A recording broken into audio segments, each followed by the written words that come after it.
Those are the cryptic last words players were left with at the end of Alan Wake in 2010. After 13 years, we finally have a continuation of the Alan Wake story, and get to know where that cliffhanger ending leads.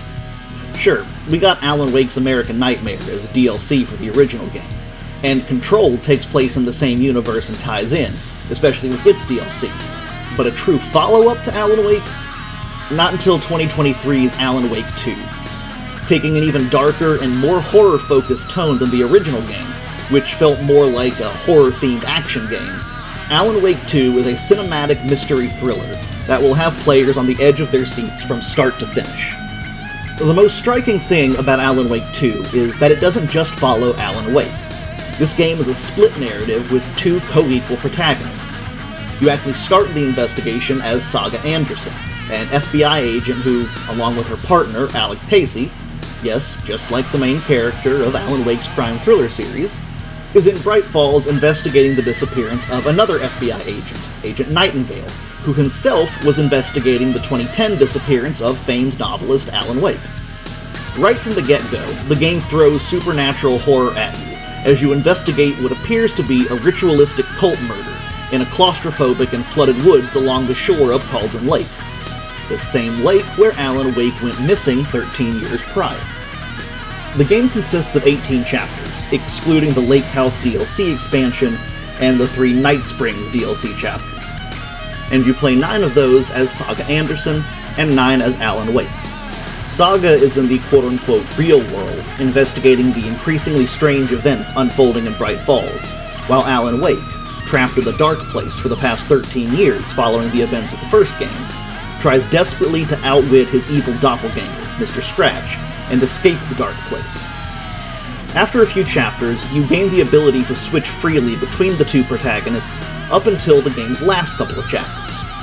Of the two, I actually found myself much preferring Saga's portions of the game. Gathering evidence, collecting secrets about the cryptic cult of the tree, and piecing together exactly what is going on kept me much more interested than Alan's sections.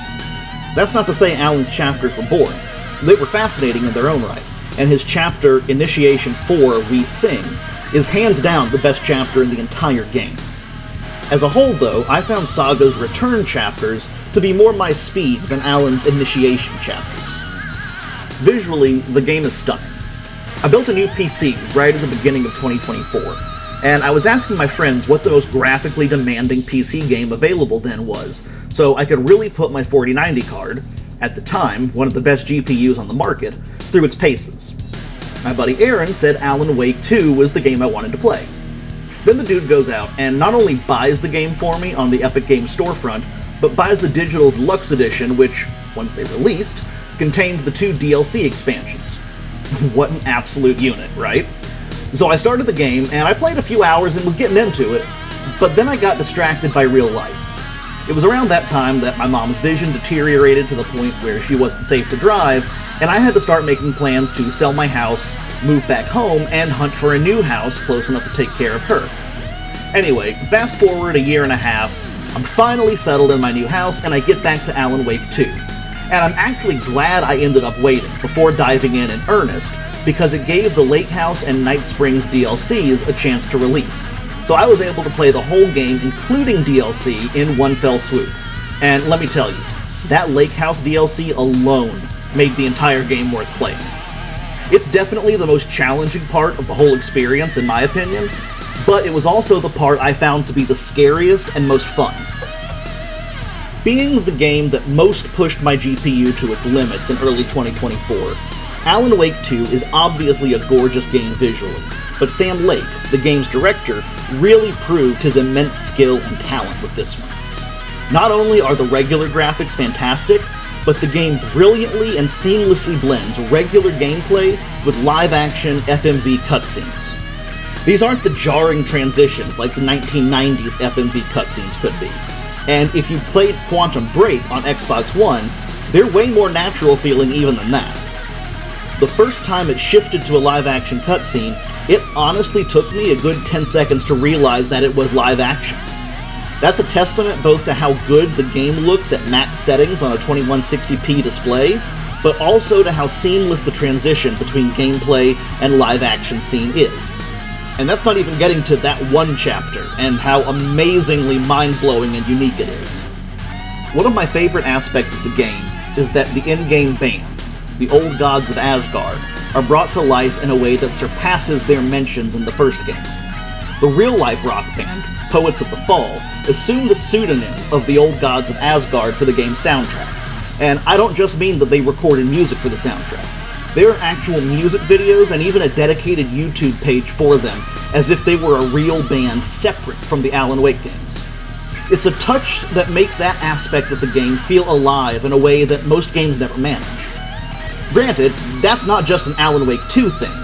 The Old Gods of Asgard are also credited in the soundtracks for the first Alan Wake game, as well as in Control. But they're so central to the in-game story in Alan Wake 2 that the blending of game universe and real-world tie-ins is a lot more interesting. And the acting is just as top-notch as the soundtrack. Matthew Peretta returns as the voice of Alan Wake in an even better performance than his in the first game, and Ilka Ville returns as the motion capture and live-action actor for Alan Wake. The fact that even in the live-action scenes, there is a different actor for the voice of Alan Wake than the actor who physically played Alan Wake is impressive, considering that I had no idea his lines had been dubbed over the real-life actor's lip movements. I genuinely thought it was the same person. Clearly, the greatest contribution Finland brought to the NATO alliance was not a historically Russophobic army to glare across an 800-plus mile border with Russia. It was the talent at Remedy Entertainment. Alan Wake 2 is an artistic masterpiece as far as I'm concerned. Technically, there are a few hiccups. There are still some bugs that I encountered, and even roughly 2 years later after release, there was a bug that prevented me from completing Saga's evidence board. But that said, those bugs are relatively minor unless you're an obsessive completionist. Poets of the Fall did an absolutely killer job with the lion's share of the game's soundtrack, and the Night Springs theme, performed by Finnish pop star Kira Lundström, is one of the most addicting earworms I've heard in a long time. The visuals are amazing, and the live-action sections make you yearn for a feature-length Alan Wake movie, as long as Sam Lake directs it. The game's story not only hits the psychological horror nail on the head, but dives into a horror meta-narrative that honestly puts it at the top of my list of best horror game narratives. I don't know if I'd say it's my all-time favorite horror game overall, but it's definitely in my top 5. And with how many horror games I've played, that's a pretty dang high accolade. My rating for Alan Wake 2 on PlayStation 5, Xbox Series X, and PC is an S.